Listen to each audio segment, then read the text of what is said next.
Vamos a abordar un tema que creemos que es muy importante, ya que por varios motivos, porque fundamentalmente es una patología prevalente, porque también puede producir secuelas neurológicas a largo plazo y desde el punto de vista es más importante incluso que el síndrome alcohólico fetal, que la trisomía 21, y que recientemente podemos comenzar a tratar in útero, dadas las investigaciones que se han hecho fundamentalmente en Francia, que han permitido el abordaje y el tratamiento de esta infección por citomegalovirus congénito. Por lo tanto, nos pareció interesante, a propósito de un caso, poder actualizar esta información. Primeramente vamos a escuchar la presentación de caso que va a estar a cargo de la doctora Janice Arnotti, que tiene la maestría en medicina fetal por la Academia de Diagnóstico Prenatal y Medicina Fetal de Diagnus y pertenece al staff de Diagnus. Y nos acompañan como panelistas la doctora Alejandrina Giraldo, que es la jefa del Servicio de Ginecología Obstetricia de la Clínica Universitaria Reina Fabiola y adjunta de cátedra de Tocoginecología 2 de la Universidad Católica de Córdoba. También le agradecemos su participación a la doctora María Lola Bosa, especialista en infectología pediátrica, jefa de sección de infectología pediátrica del Hospital Misericordia y staff de enfermedades infecciosas del Hospital Privado de Córdoba. Así que, bueno, sin más, vamos a dar lugar a la primera parte, que es la presentación que va a realizar Janice.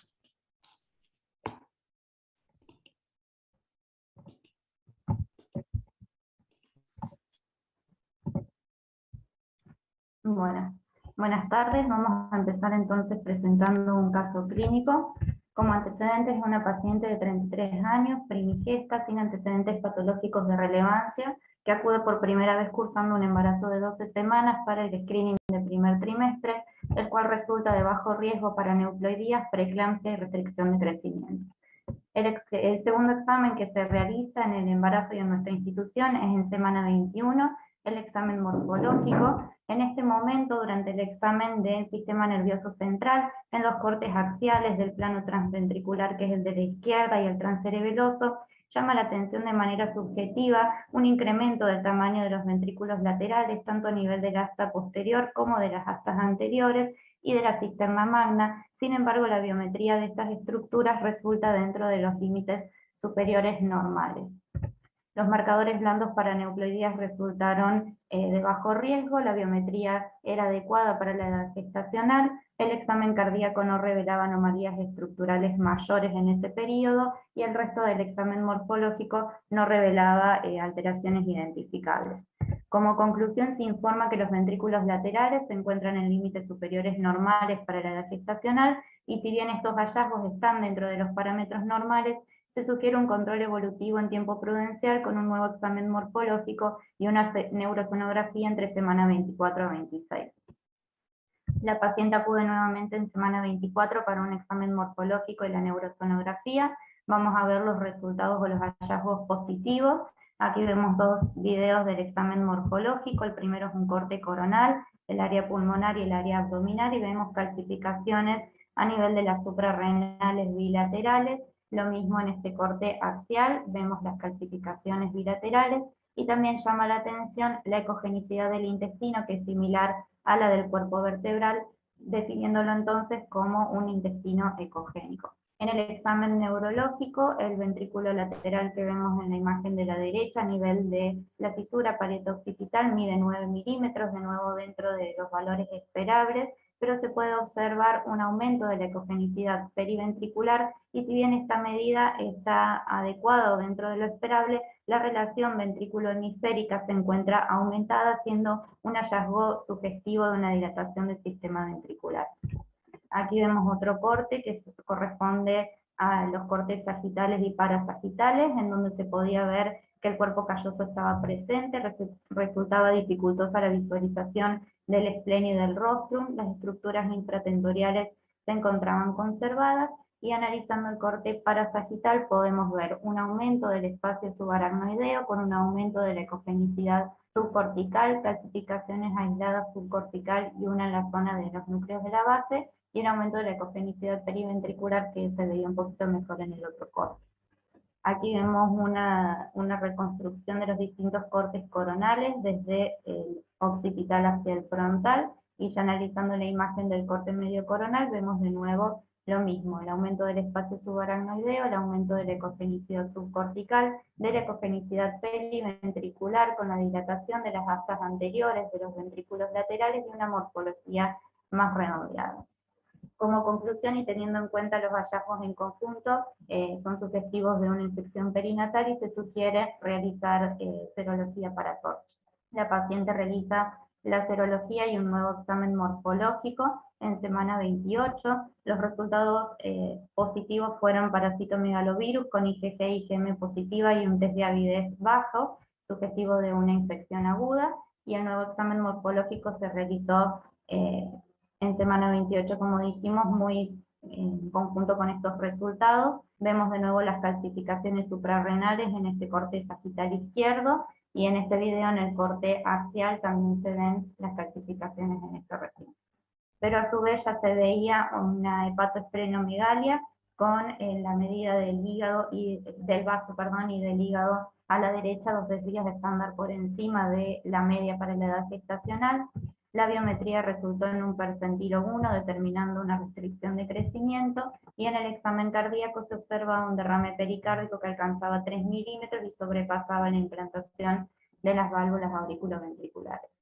Se realiza una neurosonografía en la que se puede ver una comunicación entre el cuarto ventrículo y la cisterna magna, que impresionaba corresponder a un quiste de Blake.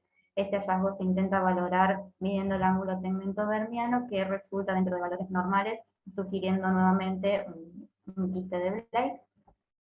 Vemos el corte medio coronal de nuevo, en donde ya se ve más marcada la hiperecogenicidad subcortical, el aumento del espacio subaracnoideo y la dilatación de las astas anteriores de los ventrículos laterales con el aumento de la ecogenicidad periventricular. Y en el corte parasagital vemos de nuevo las calcificaciones aisladas subcorticales en la zona de los núcleos de la base, vemos más marcada la hiperecogenicidad periventricular, y ya se puede observar en la proyección del asta occipital del ventrículo lateral y en la zona periventricular una lesión pseudoquística. Se realiza una amniocentesis para confirmar los hallazgos serológicos. Se sugiere comenzar el tratamiento con valaciclovir previo interconsulta con infectología, y se planifica una resonancia magnética en 15 días.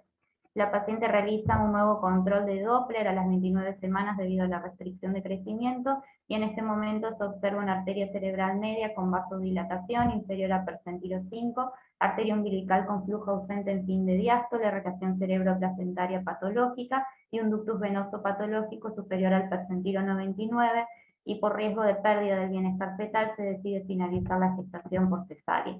Al examen físico se observa palidez generalizada en múltiples petequias, el recién nacido requiere intubación en la recepción, el laboratorio en el momento del nacimiento informa una hemoglobina de 8.3, plaquetas 28.000 y 12.500 blancos.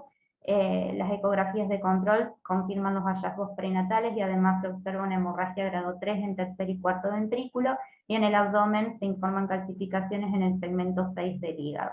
Los padres, en conjunto con el equipo de neonatología, deciden limitación del esfuerzo terapéutico y el recién nacido fallece. Hicimos entonces una actualización sobre citomegalovirus congénito. Como introducción, sabemos que es un miembro de la familia herpes virus, que el ser humano es el único huésped, y que la transmisión ocurre por contacto directo o indirecto a través de orina, saliva, secreciones cervicovaginales, semen, lágrimas durante la lactancia, transfusiones o trasplantes de individuos infectados, y que la principal vía de contagio es a partir de estas secreciones en el contacto con niños menores a 6 años. Es la causa más común de infección congénita, la principal causa no genética de pérdida auditiva neurosensorial, una de las principales causas de discapacidad neurológica, deterioro cognitivo y mortalidad neonatal, y representa el 10% de los casos de parálisis cerebral. tiene una fase de excreción prolongada luego de la primera infección. De los herpes virus es el que presenta genoma más variable, produciendo una inmunidad incompleta y permaneciendo latente en monocitos con capacidad de reactivación y de reinfección. Es una de las infecciones más difundidas a nivel mundial, que no tiene variación estacional, y la seropositividad se estima entre el 50, el 85, incluso el 100%, de acuerdo a la población en estudio. Con respecto a la fisiopatogenia, rápidamente, luego de la infección primaria hay una diseminación hematógena con activación de la respuesta inmune, replicación en glándulas salivales, riñón, hígado y endotelios, y la excreción viral en las secreciones que mencionamos previamente, inmunidad incompleta con latencia en monocitos y capacidad de reactivación, y posibilidad de reinfección por otras cepas. El virus siempre es detectable tanto en las infecciones primarias, en la reactivación, en la reinfección, en las distintas secreciones, y en cambio la viremia solamente es detectable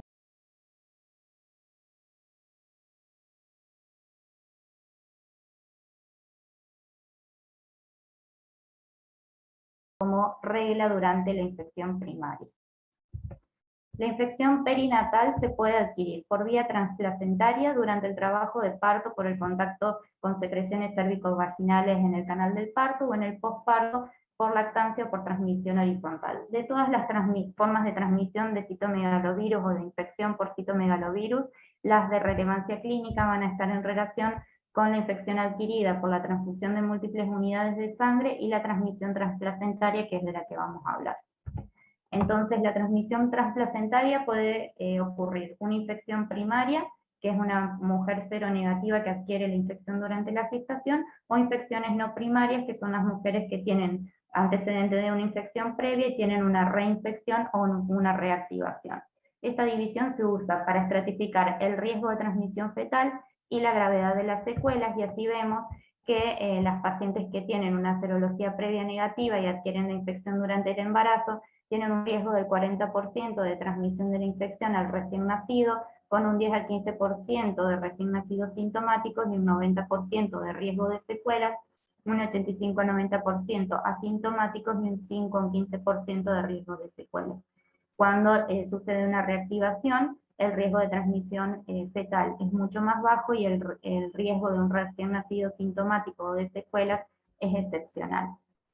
También es importante tener en cuenta la edad gestacional al momento de la infección, conociendo que a medida que avanza la edad gestacional es mayor el riesgo de transmisión fetal, con un riesgo del 30 al 35% en el primer trimestre, respecto al 70 al 75% en el tercer trimestre. Pero el riesgo de secuelas es mayor cuando la infección ocurre en el primer trimestre, principalmente antes de las 20-24 semanas, que es el periodo de mayor vulnerabilidad en el desarrollo del sistema nervioso. La infección fetal se va a sospechar en dos circunstancias. Una puede ser por la clínica materna, o por una serología que se solicite de control, que no es lo más habitual, o una ecografía prenatal que sugiere una infección fetal.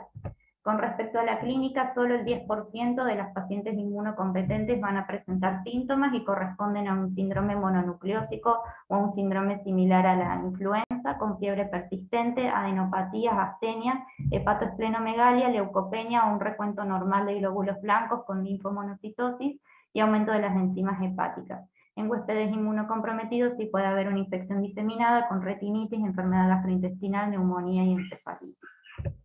Sin ninguna recomendación para la detección sistemática de citomegalovirus materno, las infecciones fetales son principalmente reveladas por anomalías ecográficas.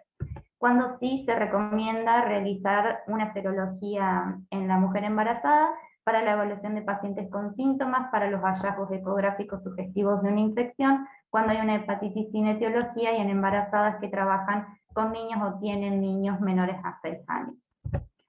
Es importante tener en cuenta que en la mayoría de los casos se debe recurrir a varias pruebas serológicas para poder realizar una interpretación adecuada y diagnóstica del citomegalovirus en el embarazo, y que solo el diagnóstico de una infección primaria se va a determinar cuando se observa la seroconversión. Y esto implica tener un programa de tamizaje que permita identificar a las mujeres seronegativas y poder monitorizarlas durante todo el embarazo, debido a que hasta el momento no había una terapéutica para realizar durante el embarazo. El costo y el beneficio de estos programas hacen que no estén aprobados por la mayoría de las autoridades de salud pública en la mayoría de los países.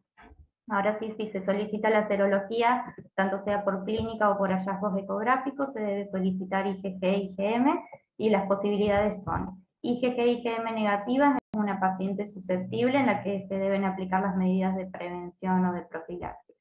IgG positiva e IgM negativo, esto es lo más frecuente. Si la determinación se realizó en el primer trimestre, la infección es previa a la gestación. Si se realizó en segundo o tercer trimestre y no se dispone de una serología previa, se debe tener cuidado con la interpretación del resultado y es conveniente valorar el título de IgG, principalmente para descartar falsos positivos. Si tenemos IgM positiva y IgG negativa, se debe repetir en 2 a 3 semanas para demostrar la seroconversión, y si persiste negativa se debe interpretar como un falso positivo de IgM, principalmente por reactividad heteróloga con otros virus, principalmente Epstein-Barr. IgM e IgG positivos no aseguran una infección reciente. La IgM puede persistir positiva entre 8 y 9 meses luego de la infección, algunas publicaciones hasta 12 meses, por lo tanto se debe realizar un test de avidez. Una baja avidez va a indicar una primoinfección reciente, una alta avidez indica que ha transcurrido 3 meses al menos desde la infección. Esto es más significativo cuando la determinación se realiza en los primeros trimestres del embarazo para sugerir una infección previa al embarazo. Y con menos frecuencia puede haber una alta avidez en una reactivación o una reinfección. Y es importante tener en cuenta que el test de avidez debe utilizarse solo si la IgM es positiva.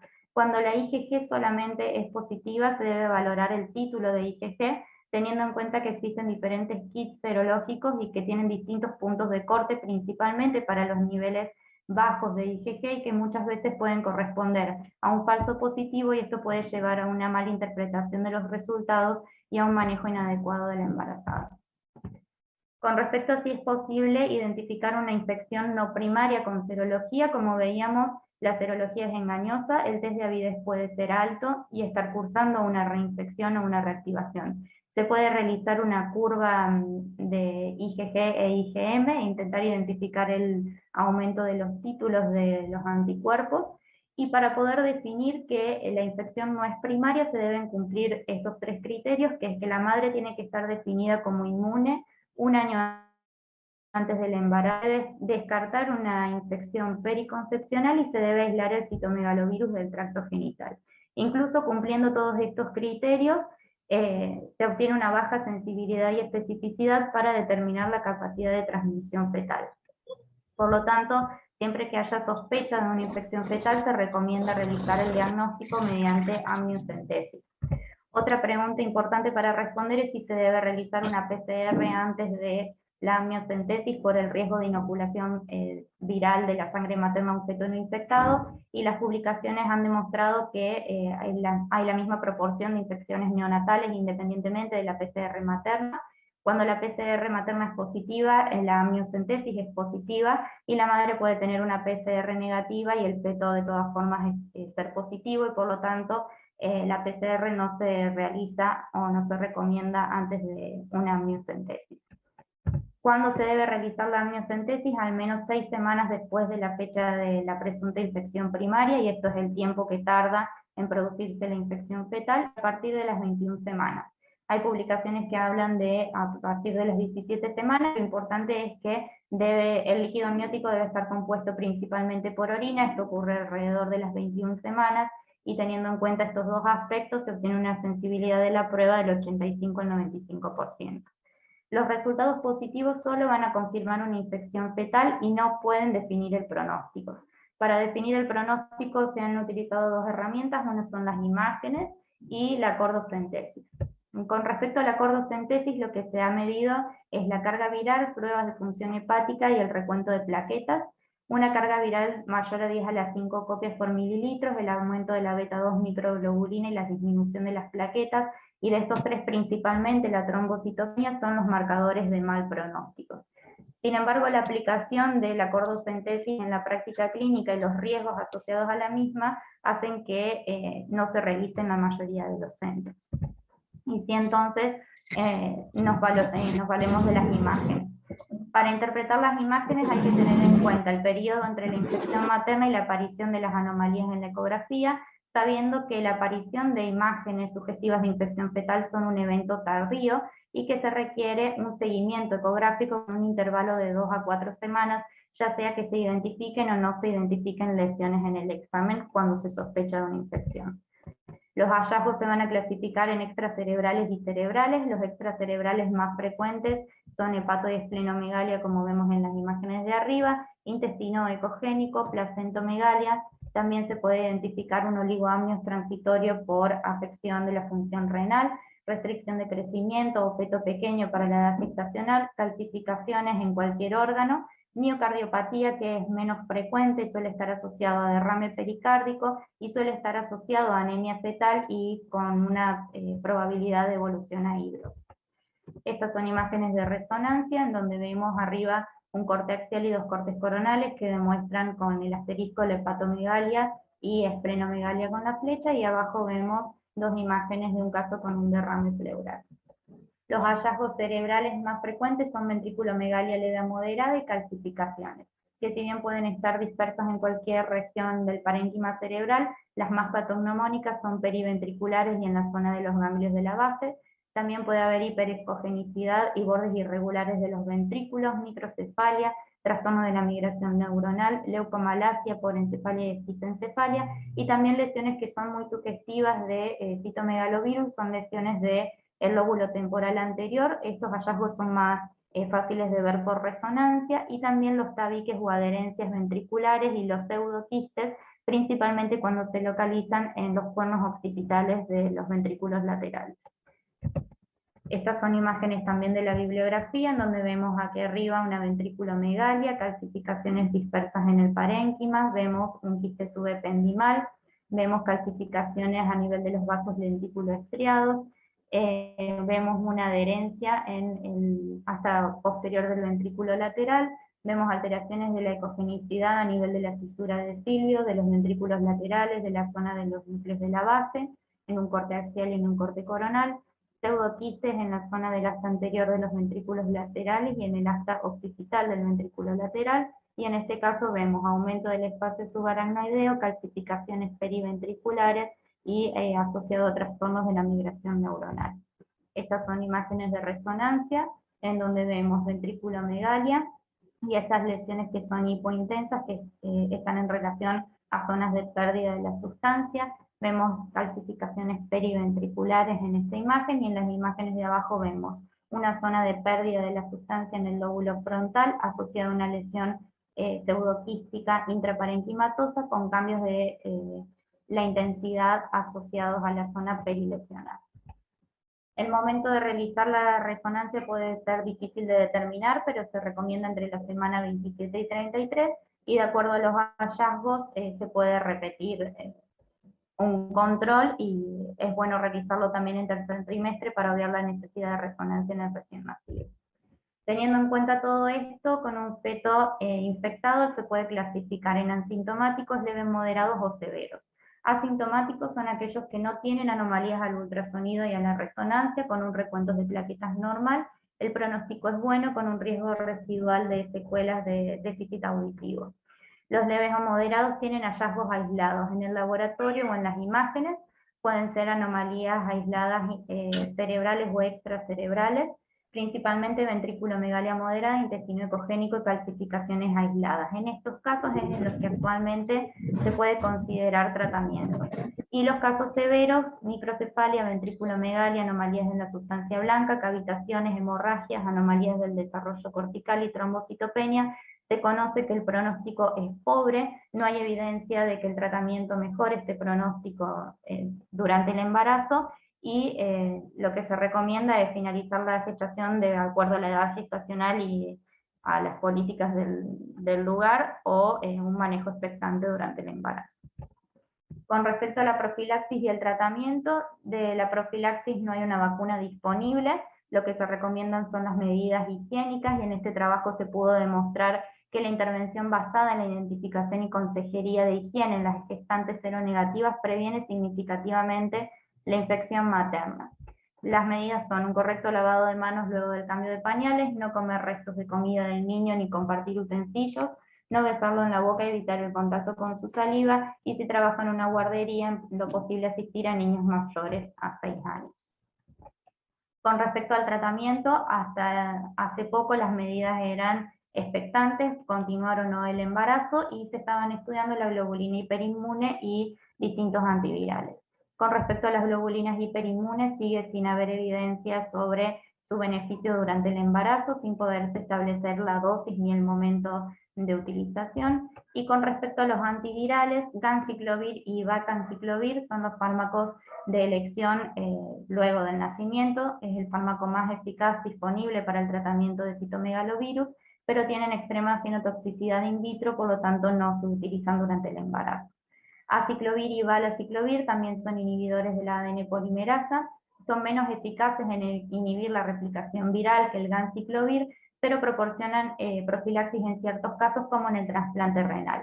Con respecto al aciclovir, se pudo ver que si bien tiene un mejor perfil de seguridad, con las dosis que se necesitan para inhibir el citomegalovirus en el feto, sí se observan alteraciones estructurales en los modelos con animales, por lo tanto no se recomiendan. Y con respecto al valaciclovir, en el año 2007 se publica el primer estudio, que es de un grupo francés, en donde se pudo demostrar que la dosis alta de 8 gramos de valaciclovir por día pueden proporcionar concentraciones terapéuticas en el feto. A partir de este trabajo se realizaron otras publicaciones para demostrar la disminución de la transmisión vertical, y no se lograron resultados significativos hasta el año 2020, que se publican 2 trabajos. Uno es el tratamiento en mujeres con una infección primaria, que son detectadas principalmente durante el primer trimestre, pero que fueron identificadas bien desde el comienzo de la gestación, en donde se pudo determinar una disminución de la transmisión vertical.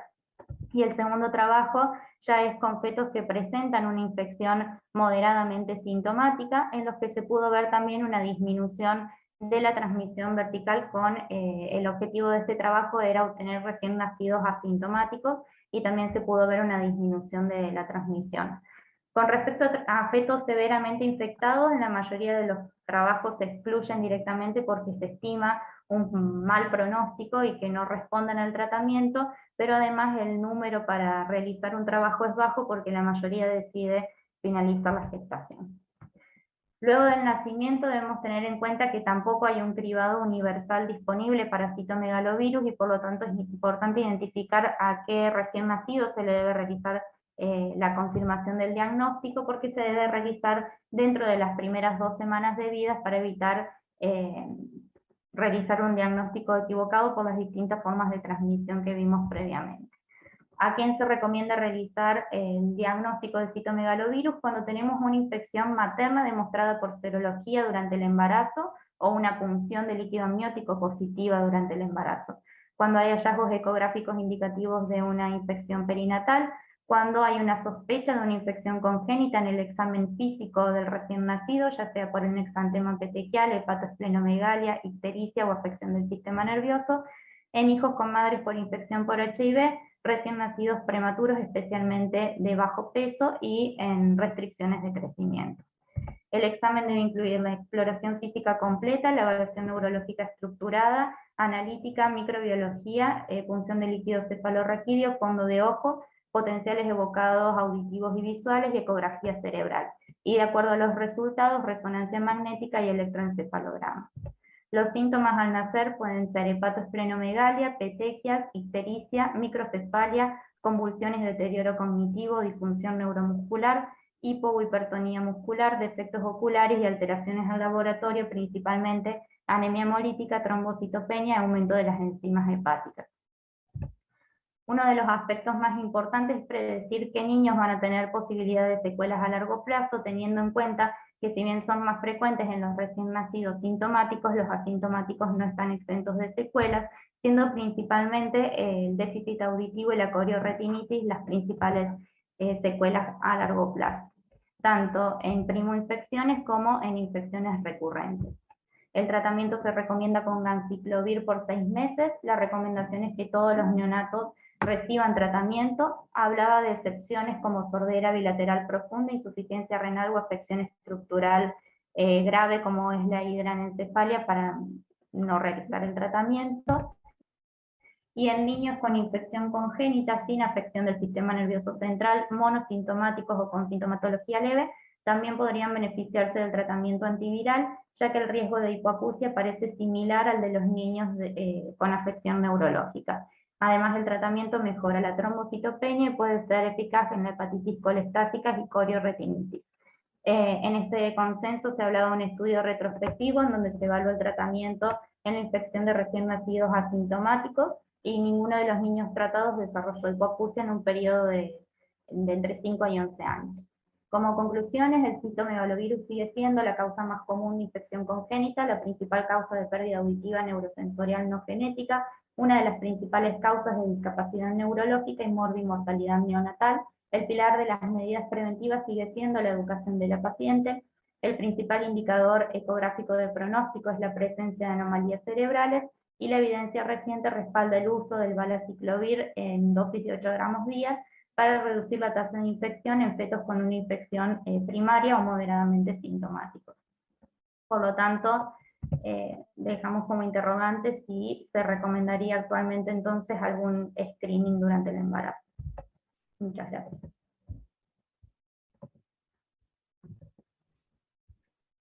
Gracias, Jenny, por tu brillante presentación, como siempre. Bueno, queda abierta la discusión. Vamos a darle lugar primero a Alejandrina Hiraldo, a ver si nos quiere dar, digamos, su punto de vista desde la obstetricia, y después la doctora Bosa nos va a hablar del tratamiento del recién nacido. Bueno, buenas tardes a todos. Muchas gracias, doctor, por la invitación. Poco para decir después de tan brillante y completa y clarísima exposición. Doctora Yanis, muchas gracias. Excelente, impecable. Desde el punto de vista obstétrico, creo que el interrogante planteado a lo último de la presentación es el que nos hacemos todos, porque si bien no es, digamos, la casuística alta, que por lo menos tengamos en la población en general, sigue siendo el gran temor y las secuelas verdaderamente son tan importantes que nosotros nos preguntamos que tal vez, digamos, sea necesario en esta población de riesgo, al menos de las pacientes embarazadas, implementarlo como parte del screening. Siempre tenemos el problema de los costos, pero si uno revisa la bibliografía ve que en otros países ya han comenzado a incorporarla dentro de los screening, en otros países, en otros continentes. Por ejemplo, Israel en este momento lo está haciendo. Por ejemplo, algunas obras sociales públicas, como es en la provincia de Córdoba, lo tiene incorporado en el primer trimestre. Uno se pregunta por ahí, es medio incongruente hacerlo en toda la población. En rigor de verdad, nosotros particularmente en nuestro servicio tenemos los métodos diagnósticos serológicos ante la sospecha. Hemos tenido muy pocos casos, en los últimos 5 años muy pocos casos. Pero bueno, digamos, el planteo sería tal vez elaborar una estrategia para poder primero conocer un poco más en nuestra población. Y ahí me permito hacerme una pregunta, porque cuando encontramos las lesiones, como este caso tan gráfico que presentaron, que en la semana 12 estaba todo normal y 9 semanas después ya tenía lesiones visibles ecográficamente, corremos contra el tiempo para ver si tiene alguna posibilidad con el valganciclovir, ¿no es cierto? Es decir, pero estamos llegando tarde. Es decir, eso es lo que a mí me parece que justifica, es decir, como no tenemos, no sé si me explico, como no tenemos una señal o un signo que nos dé la sospecha quizás ecográfica en el escáner del primer trimestre, pasamos a otra instancia en la cual si se infectó ya vemos las lesiones. Entonces, tal vez eso sirva como proyecto y como propuesta para incorporarlo al menos en la población de riesgo, como formando parte del screening. Y lo otro que me parece importante es en el tema de todos los estudios preconcepcionales, que hoy se insiste cada vez más en que el embarazo sea programado y que la salud materna sea chequeada previamente, lo más completo posible, desde todo punto de vista, metabólico, etcétera. Y entonces allí tal vez sí podemos tener la oportunidad de conocer el estado serológico de la madre con respecto a CMV previo a la gestación. Y entonces actuar con las medidas preventivas de acuerdo a la epidemiología y a qué grupo epidemiológico pertenece esta mujer. Y tal vez de esa manera podríamos ganar algo más de espacio en la prevención, ¿no es cierto? Bueno. Bueno, gracias Alejandrina. Sí, creo que justamente una de las preguntas que tenía era esa, ¿no?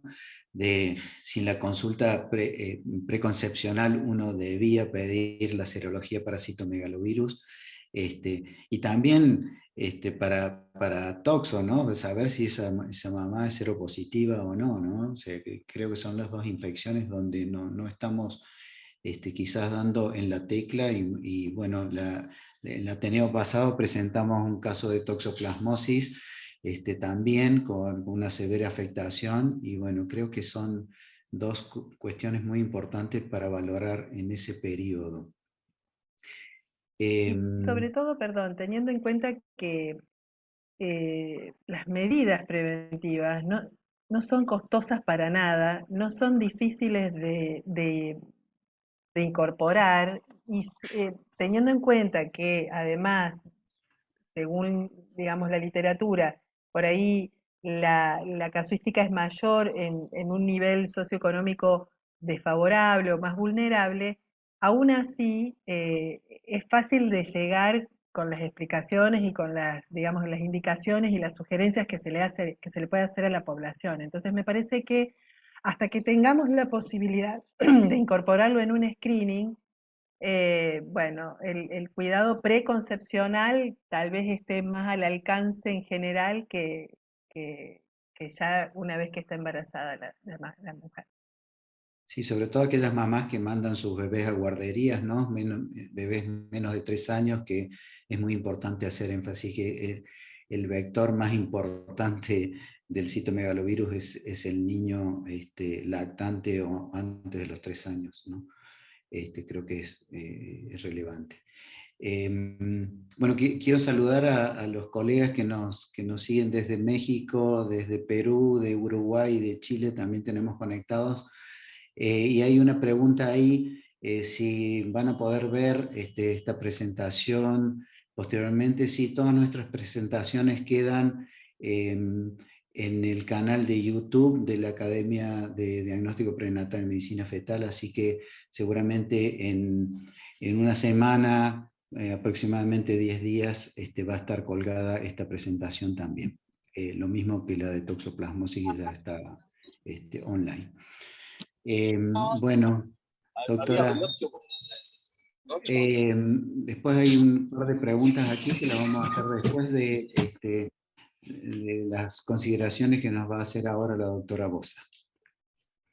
Hola. Hola, bueno, sí, buenas tardes a todos. Primero, Yanis, excelente la presentación. En realidad, ¿no? La presentación del caso clínico y la revisión que has hecho súper completa, abarcando todos los aspectos de la embarazada y también del recién nacido. Así que nos dio un pantallazo general de todo, que es muy bueno como introducción. Yo creo que coincidimos todos en lo mismo, ¿no? O sea, tanto cuando vemos estos casos y vemos ya los hallazgos ecográficos, o nosotros como infectólogos pediatras, cuando nos toca recibir a los pacientes, también tenemos la misma sensación que dijo Alejandrina, digamos, qué tarde que estamos llegando, no solamente para hacer alguna intervención durante el embarazo, sino que ahora está disponible, sino también a nosotros nos pasa desde el tratamiento de citomegalovirus congénito. Muchas veces nos llegan pacientes con 2 meses de vida, con 5 meses de vida, y que cuando uno revisa toda la historia para atrás, la paciente, por ejemplo, ya tenía oligoamnios durante el embarazo y nunca fue estudiada. Entonces, el screening universal, sabemos todos que es muy discutido. Uno de los principales motivos de no estar a favor, digamos, del screening universal serológico en las embarazadas, estas complicaciones que nos da la interpretación de los resultados. Pasa muy parecido con la toxoplasmosis, porque no es que tenemos todo un estudio perfecto dentro de un algoritmo, sino que tenemos una IgG por un lado, a los 2 meses la paciente se hizo otra inmunoglobulina G, no tiene otros estudios como avidez y IgM, entonces siempre la interpretación es confusa, ¿no? Pero yo creo particularmente, más allá de que sabemos que las principales sociedades científicas y las entidades de salud pública, como dijo Yanis, no están todavía a favor del screening universal serológico en todas las embarazadas, yo creo que es muy importante hacerlo en el momento en que tiene más valor, ¿no? Que es en el preconcepcional, como usted dijo, doctor, yo creo que es clave. O sea, la consulta preconcepcional creo que nos ahorraría millones de dolores de cabeza, porque si nosotros hacemos, como usted bien dijo, serología de toxoplasmosis, ya sabemos que la trae de antes, serología de citomegalo, ya sabemos que la trae de antes, Chagas, y ya sabemos que la va a tener, y no hace ni falta hacerle serología durante el embarazo, ya sabemos con qué nos vamos a encontrar cuando nace ese bebé, y qué tenemos que buscar, y lo mismo pasa con VIH, sífilis, o sea, todas las TORCH yo creo que nos permiten actuar a tiempo, que nos permiten hacer intervenciones a tiempo, y en el caso de ser negativa, como dijo Alejandrina, hacer prevención y explicarle a la madre que la verdad que después, cuando nace ese bebé y nos preguntan, bueno, y esto se pudiese haber evitado, pasa con la toxo, pasa con otras cosas, y la verdad que uno tiene ahí como queda en jaque, porque por ahí son 10 minutos en el momento preconcepcional, evaluarla, explicarle que si no tiene ciertas infecciones, las puede adquirir y las consecuencias que eso tiene en el embarazo y en el feto. Yo creo que si una madre sabe eso, tomaría una conducta diferente durante el embarazo, ¿no? Entonces, bueno, siempre la prevención es lo ideal. Pero en el caso de que se produzca ya una infección, bueno, me parece que la posibilidad del valaciclovir, que estaba muy discutida, hemos discutido mucho tiempo la gamma globulina, nosotros estábamos muy tentados a ponerla un montón de veces, yo estaba completamente decidida a ponerla si tenía alguna paciente en condiciones de aplicarla, pero la realidad es que después se hizo, eran los trabajos que soportaban la administración de la gamma globulina como una medida preventiva eficaz, eran trabajos que tenían N muy pequeños de pacientes. Entonces se tomó la decisión de hacer un trabajo amplio que llevó 10 años de reclutamiento de pacientes y lamentablemente y finalmente demostró que realmente no previene la infección fetal y por el contrario hubo algunas complicaciones en embarazadas que habían recibido la gamma globulina, por lo tanto hubo que terminarlo y cerrar el trabajo antes de tiempo, antes de que termine ese trabajo, ¿no? Entonces, sabemos que la gamma globulina ya no es una opción, y bueno, y nos queda el valaciclovir, que estuvo muy discutido, pero como muy bien mostró Yanis, en realidad ahora se abre una puerta, tal vez si la afección fetal ya está instalada, tal vez, bueno, los beneficios no sean tantos, pero sí la prevención de la transmisión. Yo creo que el trabajo que presentó inicialmente es contundente en cuanto a la disminución de la transmisión cuando la primoinfección fue diagnosticada claramente a edades tempranas, a edades gestacionales tempranas durante el embarazo, y realmente evita, hay una diferencia significativa en la prevención de la transmisión. Entonces esta controversia de no hacer screening universal, ni siquiera en el primer trimestre, yo creo que uno de los fundamentos era que no teníamos ninguna intervención que pudiéramos hacer para hacer la prevención, y ahora tenemos que sentarnos a charlar si realmente teniendo una herramienta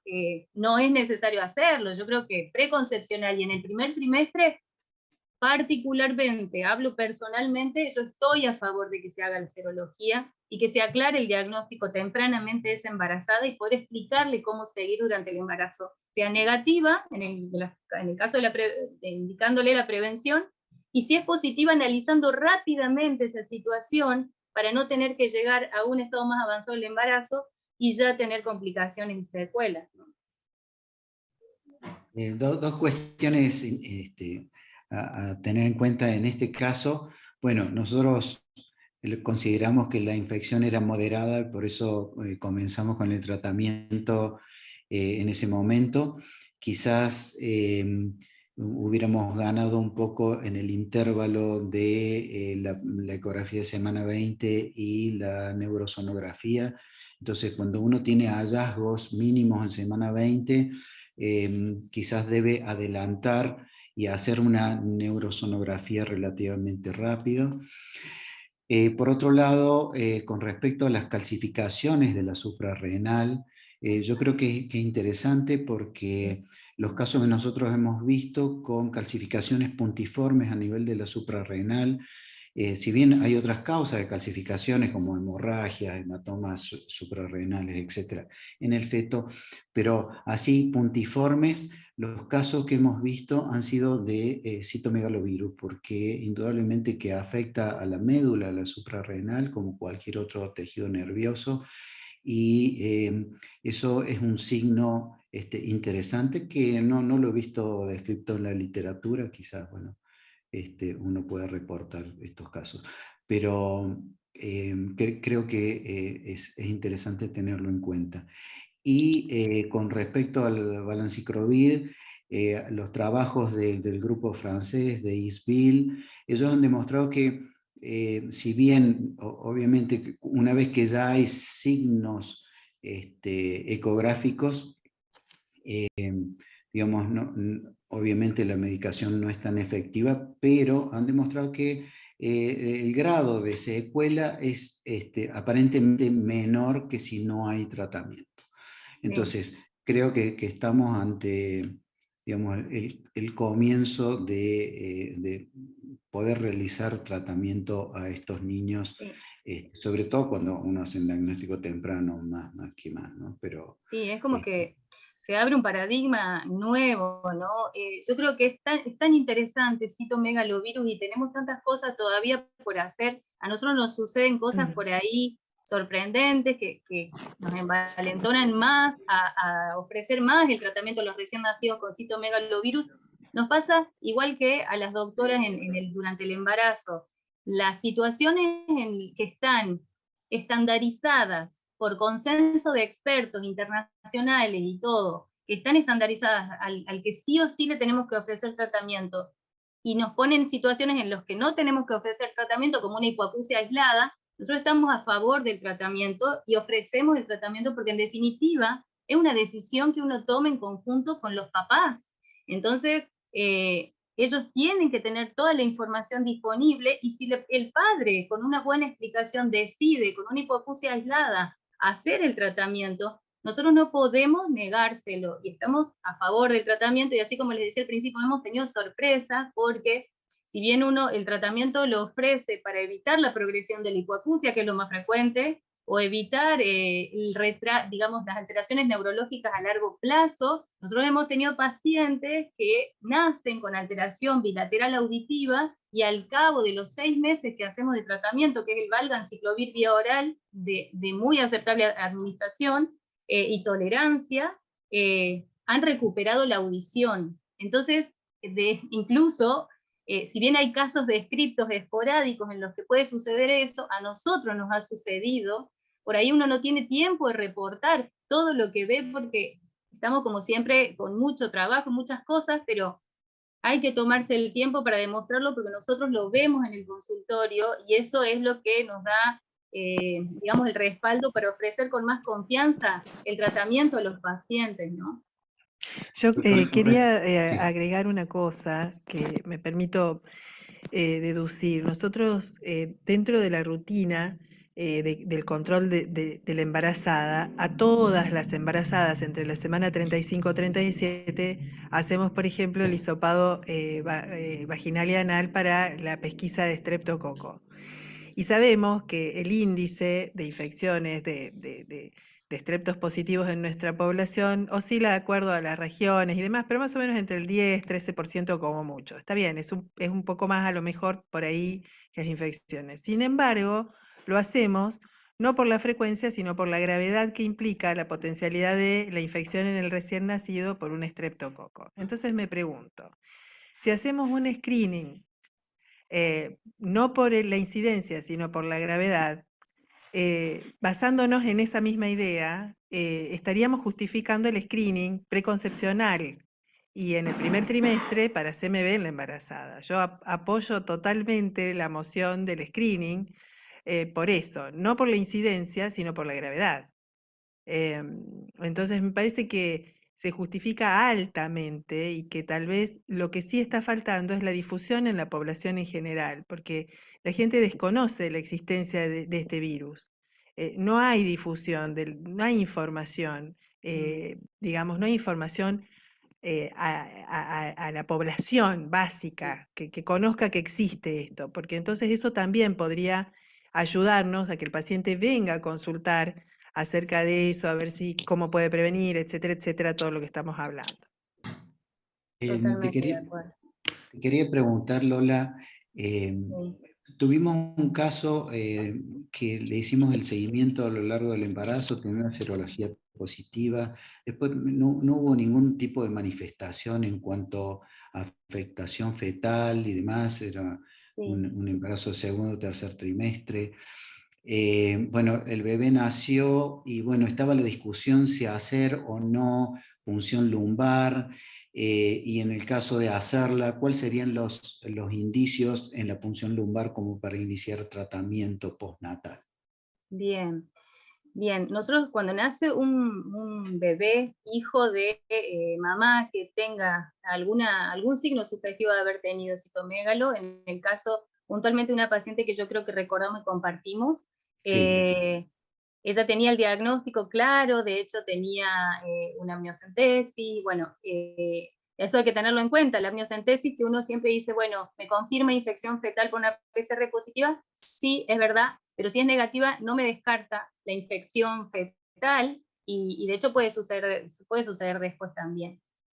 Todos los niños que nacen de una mamá que tiene un mínimo riesgo de tener citomegalovirus, nosotros lo intentamos aplicar en expuestos HIV, de mamás que no tienen supresión virológica crónica, en un mínimo signo que haya tenido el bebé, o sea, retraso de crecimiento uterino que no tenga una causa clara, o sea, hay un mínimo signo que nos haga sospechar que puede estar presente, lo pedimos de más y no de menos. Eso a la hora de pedir, digamos, la viruria, porque sabemos que tenemos los primeros 15 días para hacer el diagnóstico claro de que es un CMV congénito, porque si no después cuando los bebés llegan tarde, sí tenemos la posibilidad de hacer un diagnóstico retrospectivo extrayendo sangre seca del cartón del screening metabólico, porque esa es sangre que está ante los 15 días de vida, pero la verdad es que no nos da rentabilidad ese método diagnóstico.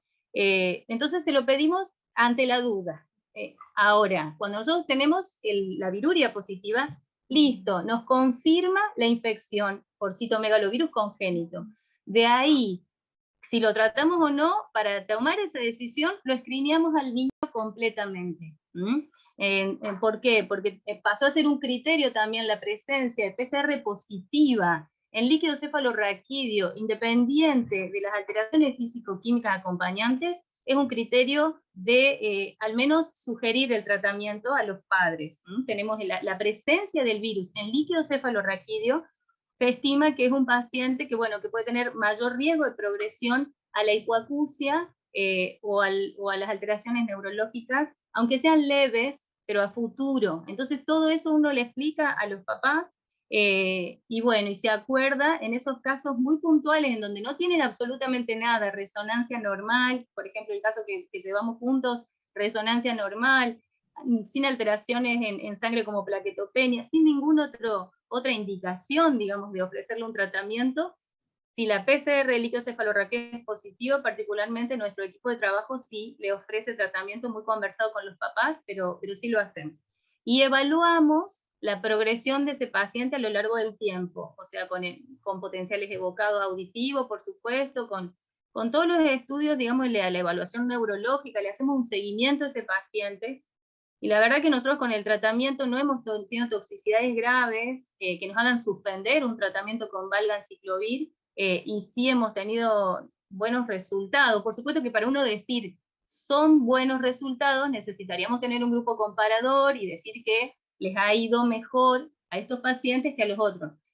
Pero hemos visto, así como les digo, cosas que nos apoyan y nos respaldan para seguir ofreciendo el tratamiento con más confianza, ¿no? Creo que hay muchas cosas por conocer todavía del citomegalovirus congénito, pero en el caso este puntual que usted preguntaba, Doc, de qué alteraciones en el litio cefalorraquídeo nos inducen a ofrecer el tratamiento, o la PCR positiva, o PCR negativa, pero alteraciones físico-químicas claras de una alteración, de un compromiso del sistema nervioso por citomegalovirus, independientemente de las neuroimágenes. Bueno, muy claro.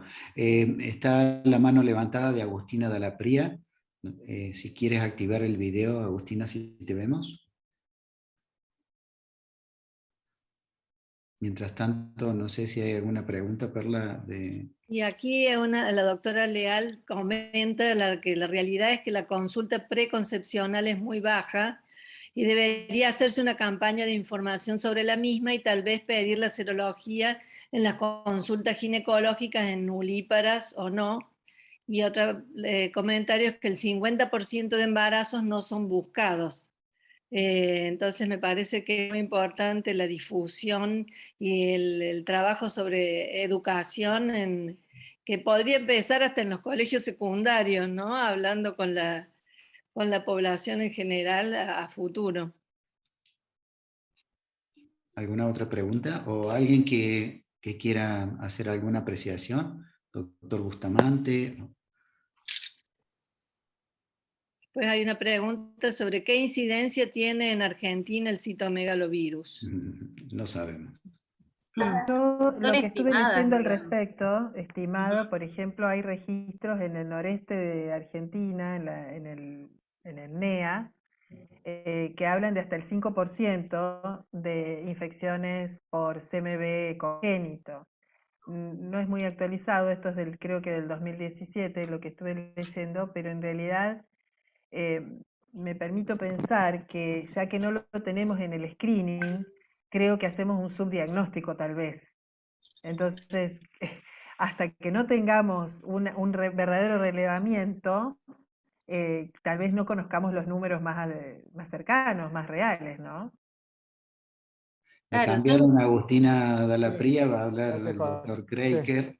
no sé por qué estoy con lo de Agustina. Yo cuando dijiste eso, yo esperaba que Agustina respondiera y acabo de activar mi cámara y me veo que soy yo, Agustina Dalapría. Bueno, disculpen, buenas tardes. Entré un poquito tarde, le pido disculpas y me perdí un poco la presentación.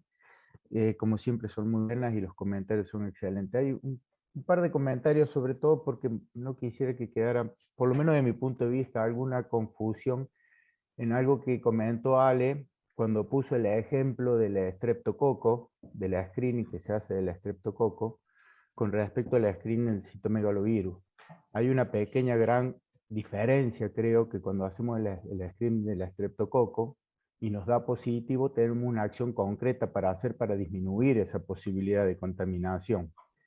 A diferencia del citomegalovirus, cuando nos da negativo, no tenemos una acción vacunatoria que podamos llevar al paciente, a la paciente y decirle vaya y vacúnese como si nos diera una rubiola negativa y que sí la tendremos que hacer vacunar antes que quede embarazada. Por lo tanto, no coincido en que la screening del estreptococo beta hemolítico al final del embarazo sea parangonable a una screening universal de citomegalovirus previo al embarazo, porque más allá de un consejo de cuidado nutricional, de cuidado de exposición y todo lo que le podemos decir sin hacer ninguna screening, no podemos hacer nada con un citomegalovirus negativo. Sí nos daría la tranquilidad de un citomegalovirus positivo, de decirle quédese tranquila, la misma tranquilidad que le damos cuando tiene una rubiola positiva en el preconcepcional, un sarampión o una varicela, y le decimos vívalo con tranquilidad y si hay algún contacto, bueno, la escrinearemos, la controlaremos, pero las chances de que su bebé padezca la enfermedad van a ser muy bajas porque usted tiene defensas contra eso. Contrario a si no las tuviera, esas tres nosologías las tendríamos que vacunar. Con el citomegalovirus no tenemos nada para hacer más que observarlo o asustar a la paciente, y ya las pacientes las tenemos demasiado asustadas con toda la información que reciben de todo lo que viven diariamente. Sumarle un susto más a algo que no podemos hacer nada, porque le tenemos que decir, aíslese señora para que no se contagie con el citomegalovirus, sobre una incidencia demasiado baja en la población general de infecciones, porque sí nos hacen ruido, a todos nos afecta y nos pega cuando nos toca un caso de citomegalovirus. Pero la realidad es que en el día a día, la posibilidad de que tengamos pacientes con citomegalovirus para asustar a toda la población de que el citomegalovirus es un monstruo, no sé si se acuerdan los que ya tenemos muchas canas, muchos años, vos José te va a acordar, las publicaciones que se hacían sobre el estreptococo, que se decía la bacteria asesina. Salió en un diario el título de la bacteria asesina, y si uno no hacía el screening, por supuesto te consideraban que eras partícipe de esa bacteria asesina. Pero sobre esa bacteria asesina se pueden tomar conductas preventivas, que es la profilaxis antibiótica en el momento del trabajo de parto. Sería complejo generar un virus asesino sobre una población muy pequeña sobre la que tiene acción y sobre el que no podemos tomar medidas preventivas efectivas, más allá de la discusión o la explicación de los cuidados y todo eso. No sé si soy claro, pero me parece que hay que marcar las diferencias entre un screening y otro. Eso era lo que quería comentar. Sí, yo quiero, o sea, clarísimo, Doc, clarísimo. Yo lo que creo igual es que el asustar a la población o no también depende de cómo uno brinda una información, ¿no? Porque informar no es lo mismo que asustar, y si bien nosotros no tenemos, yo creo que la embarazada que es negativa, nosotros tenemos una población que al llegar a la edad fértil en general ya ha tenido contacto con el virus, entonces lo más probable es que no le suceda una prima infección durante el embarazo y que esté todo bien. Porque si tiene, va a tener reactivaciones, por ejemplo, que ya explicaron que no tiene tanto impacto en el bebé. Pero en el caso de que sea negativa, en realidad esa es la embarazada que más me preocupa. Entonces es ella la que debe recibir la información clara, tranquila, o sea, sin generar miedos ni nada, pero con 4 o 5 medidas preventivas, como explicó la doc que hizo la exposición, sobre todo si tiene hijos menores de 4 años que asisten a guardería, que sabemos que son los niños pequeños los que excretan el virus en altas cantidades durante los primeros años de vida. Entonces, tener cuidado al cambiar pañales, lavarse bien las manos, cosas que a nosotros desde lo médico nos parecen obvias, pero que en la población general tal vez no están tan instaladas. Se instalaron un poco más ahora con el COVID, pero no están tan instaladas en la población. Entonces yo creo que explicar 4 o 5 cosas en las embarazadas negativas, sin asustarla, y enseñarles cómo cuidarse, no me parece mal, no me parece errado, más allá de que uno no tenga una vacuna, no tenga una intervención clara y efectiva, estandarizada en las guías que ofrecerle a la embarazada. No coincido con usted, Doc, absolutamente, pero una advertencia desde lo preventivo, pero no a través de hacer un screening universal para solamente explicarle a las que son negativas eso, porque genera, me parece, primero un costo muy importante para abarcar una población muy pequeña, pero sí la advertencia de los cuidados higiénicos dietéticos, los cuidados de todo lo que tenemos que hacer, eso hay que dárselo a toda embarazada que recién llega a una consulta, pero no solamente por el citomegalovirus, por la toxoplasmosis y por todas las infecciones que se pueden dar, así que en eso no hay duda que hay que darle una charla introductoria pequeña sobre los cuidados que hay que empezar a tener una vez que la paciente llega con su embarazo, ¿no? Eso es indiscutible, por supuesto. Doctor Bustamante. Bueno, en primer lugar, mi nombre es Guzmán, es mi primer apellido. Bustamante es mi apellido materno. Ah, bien. Aquí, bueno, desde Chile, en primer lugar, decirle muchas felicitaciones. Ha sido una excelente presentación y una muy buena discusión. Creo que todos tienen un pedacito de la verdad, sobre todo en las últimas 2 intervenciones. Yo no sé cómo está la atención primaria en Argentina, pero yo creo que la atención primaria es fundamental para hacer educación. Y ahí calza efectivamente todo este consejo preconcepcional en la embarazada. Cuando la embarazada tiene acceso a una atención adecuada en la parte pública, probablemente si las matronas, nosotros tenemos afortunadamente matronas, no sé si ustedes tienen matronas, ayuda muchísimo en la educación de las pacientes. Nosotros hemos ido incorporando a través de la historia distintos test que son obligatorios desde el ministerio. Hemos obligado al ministerio a que haga screening, por ejemplo, del estreptococo. No existía antes, nosotros insistimos que si bien la frecuencia era baja, las secuelas y las consecuencias eran gravísimas. También nos pasó con la toxoplasmosis, con la sífilis, con el SIDA, y yo creo que el citomegalovirus, a pesar de que tiene una frecuencia muy baja, el impacto que tiene en las embarazadas y en el feto y en el recién nacido es tremenda. Tener un hijo con una parálisis cerebral como consecuencia en un citomegalovirus es tremendo. O sea, uno se siente como en el fracaso mismo de la obstetricia. Yo creo que es fundamental la atención primaria. Y en la atención primaria, ojalá la consulta preconcepcional. Muchas gracias por la oportunidad de decir algo. Felicitaciones. Gracias, doctor. Hay algo que habría que aclarar para que no queden conceptos que no estén adecuadamente fundamentados o que estén equivocados. La doctora Mónica Gelsi pregunta si la pesquisa materna preconcepcional es positiva si se hace tratamiento. No sé, Alejandrina o Lola, si quieren responder, para aclarar el tema. Lo que pasa es que la pesquisa correspondería a dosar IgG para CMV. Una IgG positiva para CMV dice que la mujer tiene anticuerpos contra CMV, entonces no hay nada que tratar. El problema, como estamos diciendo, es aquella que da negativo. Esa es la que tiene mayor riesgo.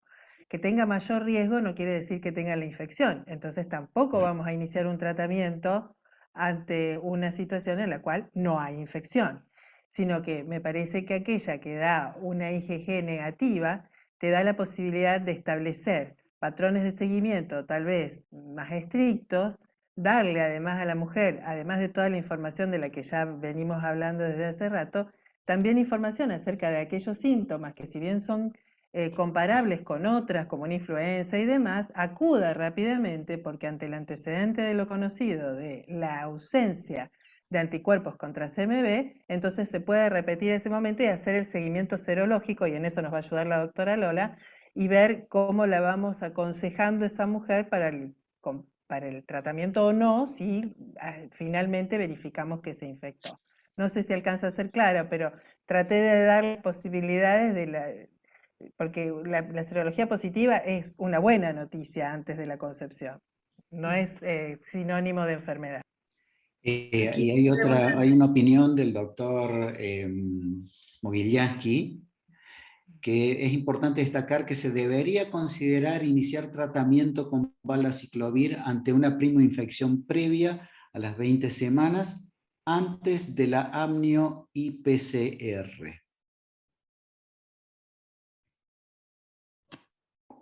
¿Sí? Los trabajos que se publicaron, sí, cuando hacían la detección de la seroconversión iniciaban el tratamiento hasta que se hacía la amniocentesis después de las 20 semanas. Aquí el mismo doctor pregunta cómo sería la propuesta de screening para la primoinfección de citomegalovirus, la edad gestacional de solicitud, la periodicidad de la determinación serológica.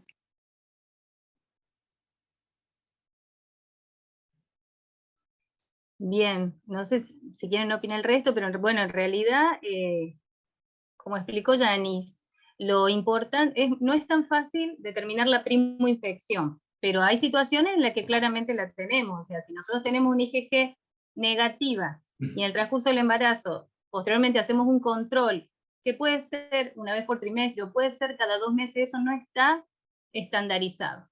Pero de acuerdo a la paciente y de acuerdo a las posibilidades que uno tenga de solicitud de estudio, porque también, bueno, tendrán su costo y algunos no se pueden hacer en la parte pública a cada rato, entonces, pero lo importante es saber que si nosotros tenemos una paciente que tiene una IgM negativa, preconcepcional o en el primer trimestre y en el transcurso del embarazo se positiviza, bueno, estamos ante la presencia de una primoinfección clara.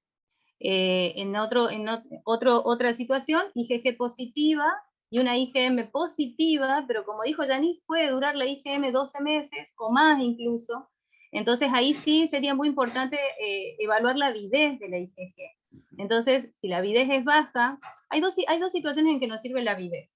En primer trimestre, si la avidez es alta, porque nos dice que ya esta infección que trae la mamá tiene al menos más de 3 a 5 meses, por lo tanto, ella no estaba embarazada, entonces ahí me sirve la avidez.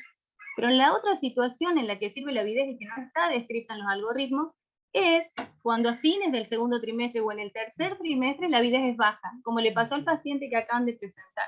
Entonces, en un embarazo avanzado, tener una avidez baja me está orientando a que esa embarazada adquirió la infección durante el embarazo. Entonces eso también me apoya la posibilidad de la primera infección. Después se conversará con la paciente la posibilidad terapéutica, se le mostrará la evidencia que hay disponible hasta el momento y, como digo, siempre la decisión es en conjunto, con la información adecuada. Pero sí, como dijo Alejandrina, muy bien, o sea, yo voy a prestar otra atención en esa paciente. Voy a hacer tal vez ecografías seriadas que serán determinadas por el obstetra que lleva a la paciente. Probablemente, tal vez también le ofrezca hacer una resonancia fetal, que sabemos que por ahí es también muy sensible. O sea, ya voy a tener otro seguimiento de esa paciente, como para poder ir evaluando tempranamente en qué situación está ese feto, y también ofrecerle, ¿por qué no?, la posibilidad de la amniocentesis a las 20 semanas, si la paciente desea conocer, explicándole que es una forma de confirmar infección fetal, pero que no me determina el pronóstico de ese paciente, y eso me parece que también es importante que quede claro, digamos. Una PCR cualitativa en la amniocentesis me habla de la infección fetal. Si yo tengo la posibilidad de hacerle una carga viral a ese líquido, bueno, también está estudiado de que a bajas cargas virales, ese bebé es poco probable que sea sintomático, y que en cuanto va aumentando la carga viral, específicamente más de 10 a la 4, más de 10 a las 5 copias, ese niño tiene altas posibilidades de nacer sintomático. Y yo, desde la infectología pediátrica, lo voy a esperar diferente a ese bebé. Lo voy a esperar con todo un equipo informado de que ese bebé, cuando nazca, hay que estudiarlo, hay que hacer una viruria, hay que escreenear todos los posibles órganos que puedan tener afectados por el citomegalovirus. Entonces, es actuar a tiempo, es tener conocimiento y poder manejarlo de otra manera al paciente para tratar si es necesario, o al menos ofrecerlo, ¿no? Yo, con respecto al algoritmo, opino que tal vez pase mucho tiempo hasta que sepamos cuál sería el algoritmo adecuado, porque insisto en que me parece que desconocemos, hay una parte de número que desconocemos, justamente porque a veces el diagnóstico lo hace el pediatra o el infectólogo pediatra cuando ya viene ese bebé, como les pasa a ustedes, que recién contaba Lola, de meses de vida y viene con esta infección. Eso por un lado.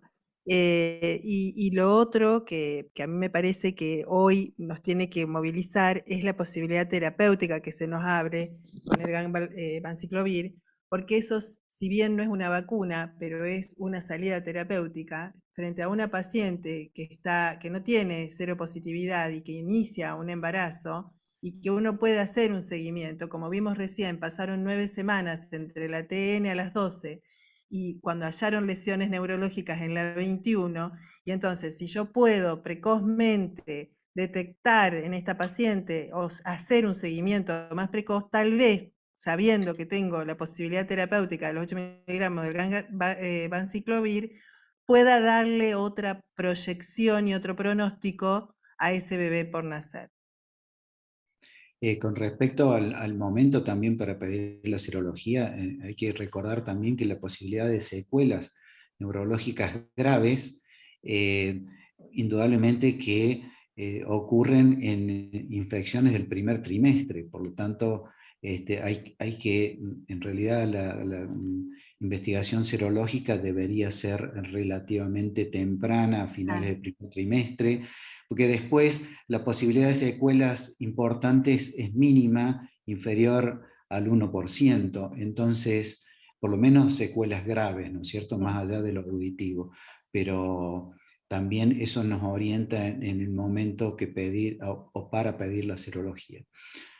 Me parece lo mismo, o sea, me parece acertadísimo eso, o sea, como usted dice, el primer trimestre es el más complicado, el segundo trimestre baja un poco, pero también Entonces, tal vez, si tienen la posibilidad de hacerlo, una serología mensual, en el caso de que pueda. Ustedes imagínense que nosotros con la sífilis, yendo a la sífilis, lo más predominante en este momento, nos supera, pero una vez que nosotros hacemos el tratamiento de una sífilis durante el embarazo, después nosotros tenemos que hacer una BDRL mensual hasta el momento del parto. Entonces, si yo lo hago para controlar, digamos, el tratamiento, para ver que esté todo bien, y lo tengo que hacer por protocolo, ¿por qué no en el primer trimestre o en el primer trimestre y el inicio del segundo, no hacer una serología más cercana de IgG? Yo creo que uno, vuelvo a repetir, se lo tiene que ofrecer a la paciente, en el caso después de que se pueda o no se pueda, bueno, ya no depende de nosotros. Pero eso no está tan claro. En toxoplasmosis también hay guías que dicen, cuando es negativa, una serología por trimestre, pero hay otras guías que dicen cada 2 meses. Entonces, todo depende, yo creo, de las posibilidades que tiene cada paciente. Seguro. La Bueno, doctora creo que... Casardey levantó la mano. Ah, ¿bien? Ah, Hola, buenas tardes. hola, Alejandra. ¿Qué tal? ¿Cómo andan?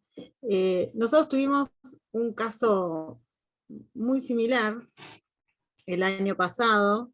La sospecha fue igual al caso que ustedes presentan, donde no me cerró el ventrículo, era un ventrículo que se veía muy negrito, muy clarito, muy traslúcido, no sé cómo explicar. Y bueno, pedí una neurosonografía, la diferí a 2 semanas, y ahí aparecieron unas pequeñas calcificaciones periventriculares. Lo vio la doctora Espinosa, Ana, y bueno, y ella generó la sospecha de citomegalovirus, así que ese paciente sí se le realizó una resonancia magnética, y la resonancia magnética realmente generó una alerta enorme. Y yo me pregunto que en estos casos, porque la serología no había manera, la serología era una IgG positiva a títulos medios, no era altísima, la IgM era negativa. El único antecedente que la paciente tenía era que había tenido un cuadro, había tenido, bueno, el año pasado, la pandemia, no me sale ahora, el virus famoso, y había salido ese cuadro, y ahí yo la veo y le hago esa ecografía. COVID, había tenido COVID, y era lo único que podíamos pesquisar, y la única serología que ella tenía era una IgG. Sin embargo, cuando nació el bebé, la viremia era, pero brutal. Bueno, el bebé yo lo sigo, le he hecho algunas ecografías. El bebé tiene una hipoacusia de leve a moderada, y tiene un retraso madurativo importante, ¿sí? Entonces yo digo, no es suficiente esa resonancia con esos hallazgos tan característicos, o sí en ese caso hay que hacer una PCR para poder indicar el valanciclovir. Bueno, yo creo que las dos cosas son importantes. Es decir, no necesariamente vos tenés que, si vos tenés una serología positiva, no necesariamente tenés que realizar o tener imágenes que te confirmen el caso, ¿no? O sea, si vos tenés una serología positiva, tenés un test de baja avidez, bueno, tenés que avanzar hacia... No, la IgM era negativa en este caso. Lo único que tenía era un IgG, pero no teníamos previa al embarazo. Sabíamos que era negativa. No teníamos la confirmación de la seroconversión. Sí, rarísimo. Pero importante lo que mencionás en cuanto a porque los hallazgos ecográficos en el caso del citomegalovirus son muy sutiles, ¿sí? Sobre todo al inicio, y uno no debiera esperar que aparezcan calcificaciones, ¿no? Es lo que ustedes presentaron. Es como esa sensación de que el ventrículo está como... Exacto. Se te va el ojo ahí, que se te va el ojo al ventrículo, ¿viste? Digamos, la médica que hizo... cierran el tamaño, pero... Una de las doctoras en nuestro consultorio que hizo el primer estudio, me dice, mira, te le pedí una neurosonografía porque los ventrículos están bien, digamos, cuando los mido en el atrio están bien, pero ese cerebro algo tiene. ¿Sí? Entonces ahí se pide la neurosonografía, ¿no? Pero lo que quería recalcar es que los hallazgos ecográficos en el caso del citomegalovirus son muy sutiles, y a veces hay que tener la alerta puesta en esto e inmediatamente pedir la serología en esos casos para poder confirmar si hay o no algún tipo de infección, pero sobre todo para poder avanzar de manera temprana en el tratamiento, que eso es lo que está demostrado, que cuando los hallazgos son muy sutiles, el tratamiento es efectivo para prevenir el daño neurológico. Gracias. No sé si alguien quiere decir alguna otra cosa al respecto. Doctor, ahí hay, me parece que hay una doctora que quería hablar, yo no sé, perdón que me meta. No sé quién. La doctora Rollero creo que quería hablar, pero no sé si puede no la estar conozco. habilitada. No, yo tampoco, me la acaban de presentar. Hola, buenas noches. Excelente, como siempre, la presentación y el aporte de todos, y aparte me parece muy rica el punto de discusión. Yo un poco creo como quien ha expuesto y como los integrantes de la mesa, que desde que tenemos una posibilidad terapéutica que antes no teníamos, tenemos que empezar a pensar distinto en el screening del citomegalo, porque la existencia de una droga que disminuya la progresión de la enfermedad fetal nos obliga a hacer un screening por lo menos del primer trimestre, pensando en cómo podemos actuar, y pensando un poco en lo que dice el doctor Kraiker. En parte comparto esta cosa de este momento de hiperinformación que le acercamos a los pacientes y que por ahí los intranquiliza mucho, y sobre muchas cosas donde hasta los sobreinformamos. Sí me parece, Doc, que tal vez, mi pregunta, yo me preguntaba recién cuántas veces yo le pedí citomegalovirus a una paciente secundípara, o sea, que tiene un chico de 3 años que va a la guardería, que vino y me dijo, no, estoy bien, doctora, pero la semana pasada lo único que estuve resfriada, me dolió la garganta, se me había puesto así el ganglio acá. Nunca. Nosotros los obstetras no pedimos citomegalovirus frente a la posibilidad de un síndrome compatible con una citomegalovirosis en un adulto. Entonces, el hecho tal vez de tener un citomegalo preconcepcional negativo nos alerte también para pesquisar estos eventos, que por supuesto son la mayoría de los contagios fetales, independientemente de cómo progrese después la enfermedad. Entonces, no tengo dudas que en el primer trimestre, hoy en día, deberíamos empezar a hacer citomegalo, y en el preconcepcional tal vez nos serviría para ponernos en alerta nosotros cómo seguir a una madrera. Un aporte sigue siendo simplemente un pensamiento a construir desde la práctica de todos los días del consultorio de obstetricia, porque me parece que es un tema que hoy, o no hoy, pero no hace mucho empezó a cambiar desde la posibilidad de intervención terapéutica. Bueno, yo creo que hemos cubierto un tiempo suficiente como para que no sea tan larga la presentación. Me parece que ha sido muy rica la discusión, y obviamente es un tema candente, de lo cual creo que no tenemos la respuesta completa, pero que en el corto tiempo, en el corto plazo, vamos a tener protocolos más internacionales a los cuales vamos a poder acceder. Así que bueno, les agradezco a todos la participación, como siempre, el apoyarnos. Tuvimos más de 210 personas conectadas, y como les digo, de todo el país y de países amigos. Así que muy agradecido, y les mando un saludo y hasta la próxima.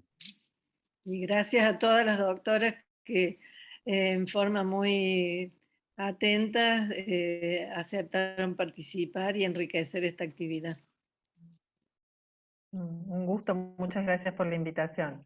Gracias, doctor. Gracias, doctora. Gracias a todos. Gracias. Saludos. Un saludo grande.